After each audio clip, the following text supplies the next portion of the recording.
it's Robin, RS Island Crafts. Welcome to my studio. I forgot what I was supposed to say. I say it every week.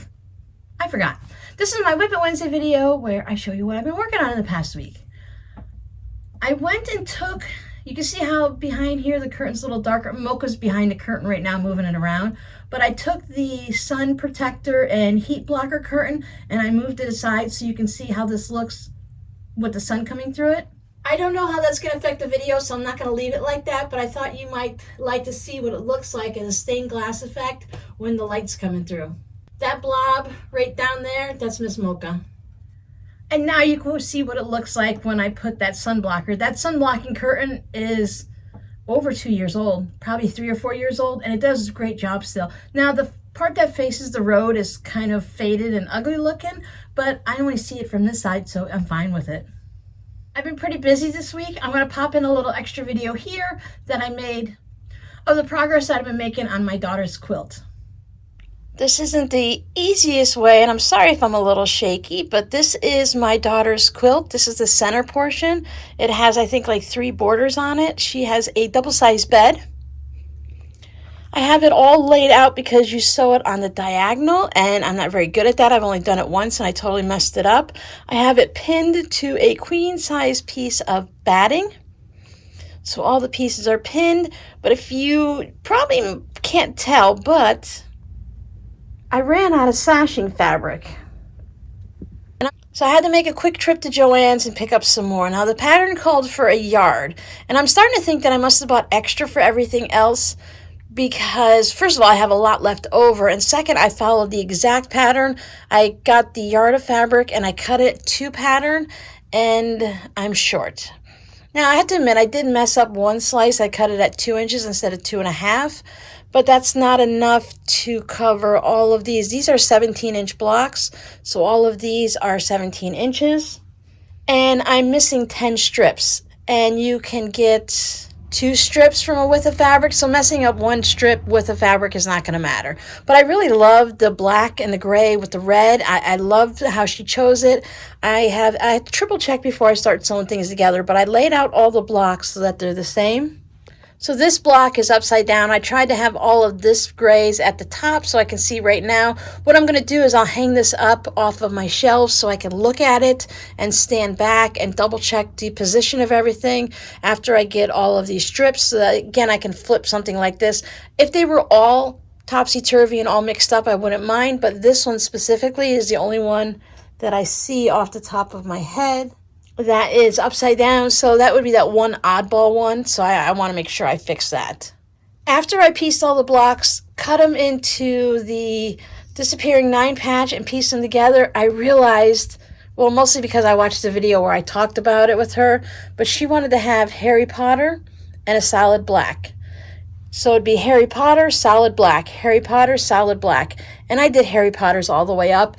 And she's not going to care. I think it looks really great, and I actually like it a little bit better this way. So there you can see the Harry Potters a little bit more. So this was a really great pattern. I'll link it below in the description box. I purchased it off of Etsy. I purchased the double size, but there is other sizes that you can buy also. I think it goes from twin all the way, or lap all the way up to king.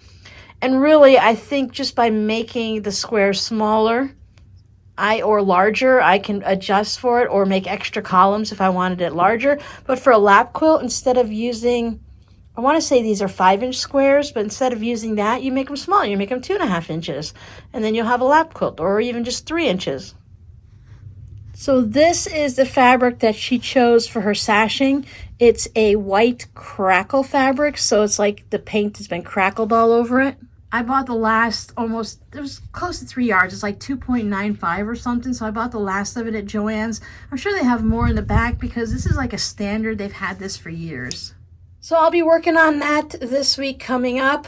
Get this all sewn together so then I can get the borders on. I haven't even cut the borders. I didn't want to cut the borders only to have to lose them or sew them on wrong or misplace them or something like that.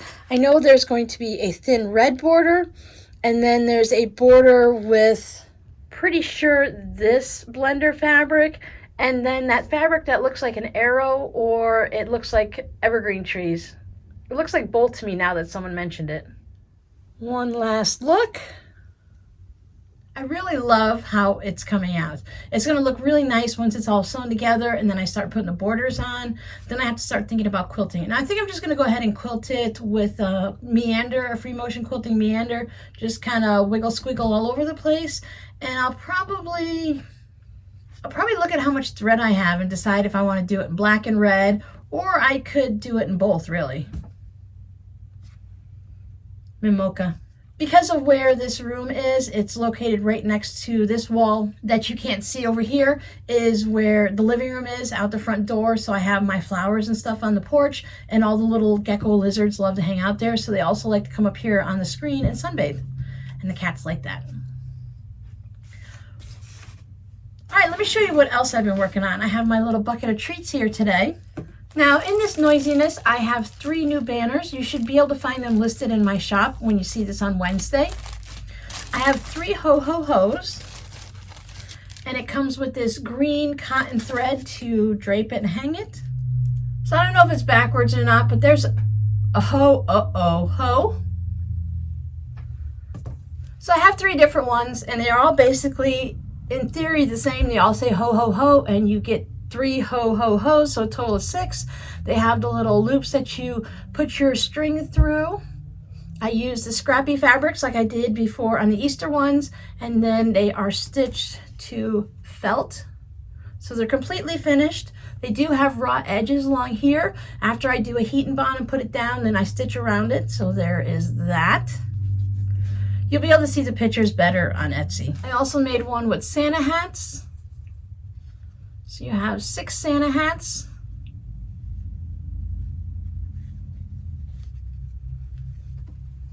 So they'll have the little fluffy brim and the pom-pom and then the red hat. Slowly, slowly. There you go. You can see them now. When I was selling these at Easter time, I found that 6 was just about the right number to put across a span of it.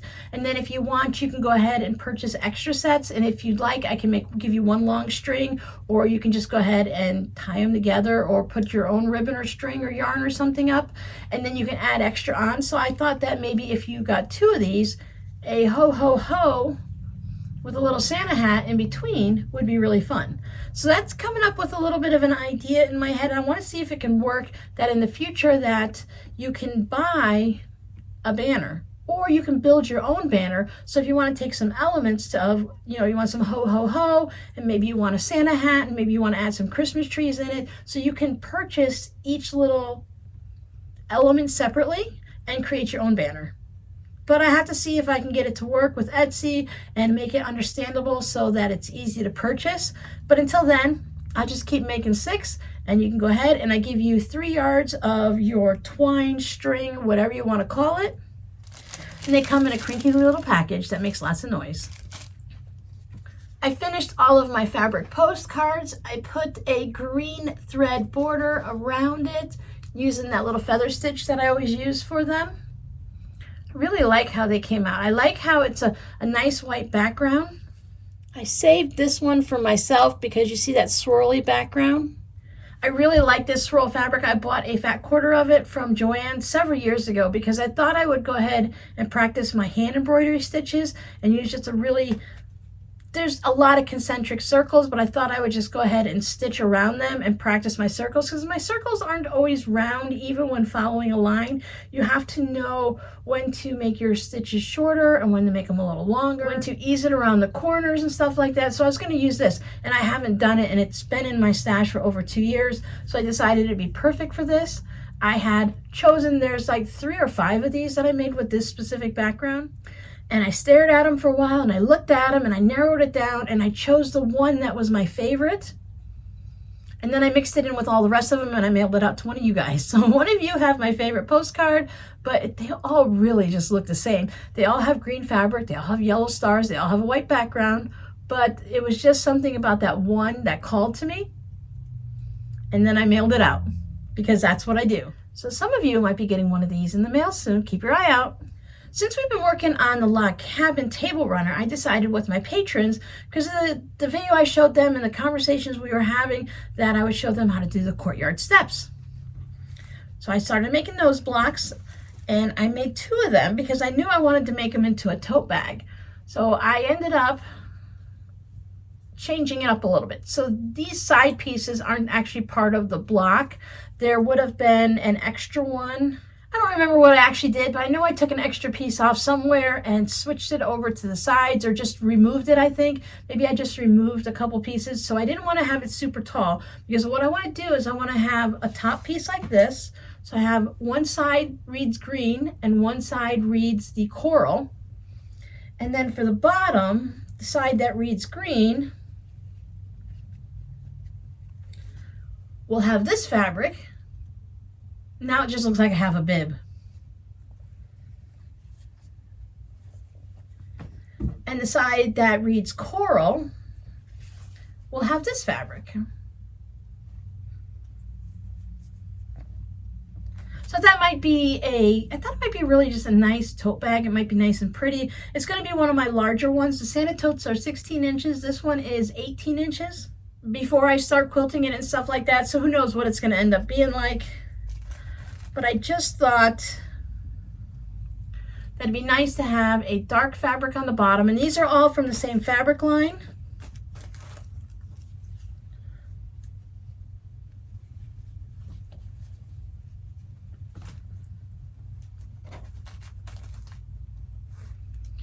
I think the green might be my favorite.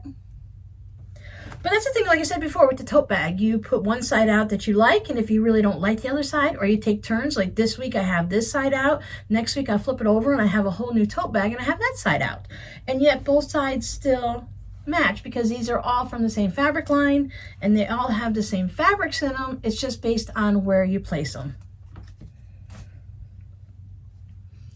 I'm picking threads off of me from holding those blocks up, and it reminded me that when I went out the other day, I went to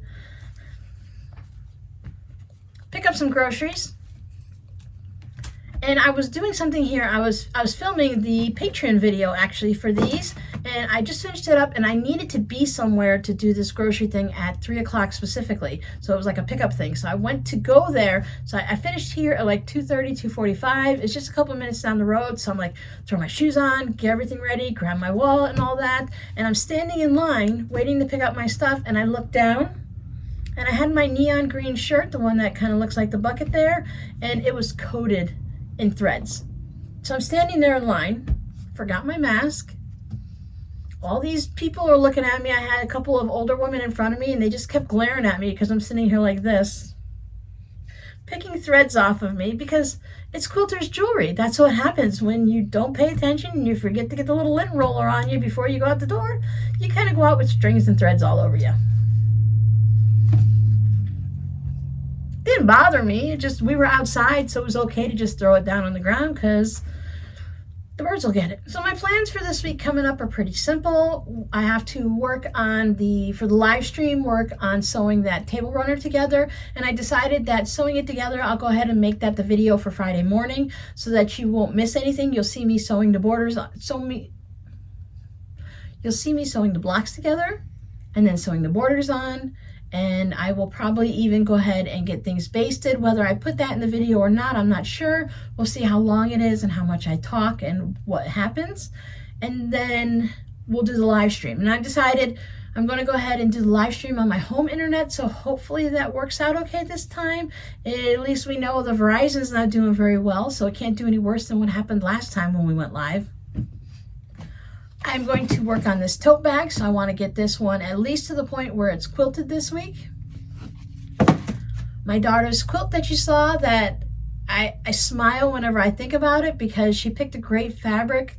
She picked a great design, and the fabrics are great with it. Black and red, and with the gray and the whites, it's such a good traditional quilt color that it works for so many people, and it just looks sharp. And the design she chose looks, I don't want to say complicated, but because it's sewn on the diagonal and everything's on point, it just changes it up just that little bit. So I need to get that at least pieced. And if I'm lucky, I'll even piece the backing. And if I'm really lucky, I'll get it basted, because that's going to be her Christmas present. So I need to get it done. I also am working on Robbie socks, but I did pick up some new yarn when I was at Joann's picking up the fabric for the stashing. Wasn't very happy about having to go out to get that, but I've been wanting to try this.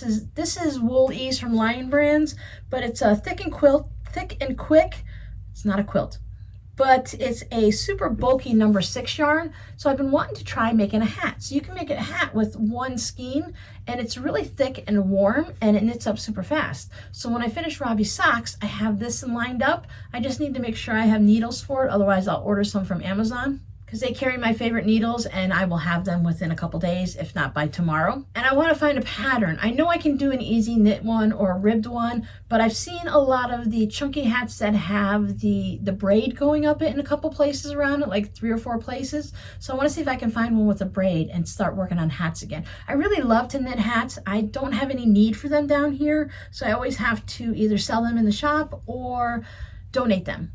So I'll probably do a combination of both. So what I'm asking you, and I'll ask you again when I make the hats, is would you be interested in purchasing a hat if I were to make them? This yarn specifically is 80% acrylic and 20% wool. The price isn't too bad. I think I paid $8.99, $7.99 for it, though I probably will be able to find something at a lower price somewhere online. A lot of times you can just get it from Lion Brand itself or from some of the other yarn companies that are online only and get a better deal than you can get at Joann's. I did have my 40% off coupon, but I believe it came off of the fabric. It might have come off of this, I don't know. So this is a future project. This isn't going to be started anytime soon. Maybe I'll work on it during Christmas Eve or Christmas Day, because I better have those socks done by then. I'm on the leg portion, so I've made it past the heel, and the foot always takes me longer than the rest. And for Robbie's foot, it has 80 to 85 rows, and then you do the heel, and then the leg portion has 55 rows normally, so there is 30 rows less, but it just seems to go faster, but then you still have the cuff. So they're about the same, because if you remember, he likes his socks where you fold them in half, where the cuff and the toes meet, so they're basically the same. It just seems to be like a mind thing where the foot takes forever and then I can just cruise right through the leg. And it's probably because I'm more in a rush at the end of the year to get them done for Christmas versus when I first start them in like February, and I'm just like, I've got all year. I can just knit as fast or slow as I want. So my favorite project of this week is the Santa hats and the Ho Ho Ho banners. Remember, you can find these in the shop. I only made a limited number of them. I only made 3 of the Ho Ho Ho and 1 of the Santas because this project had been started. I cut the fabric for it a while ago, and it's been in my mind for a while, and I just never got around to it. So we're already getting this close to Christmas.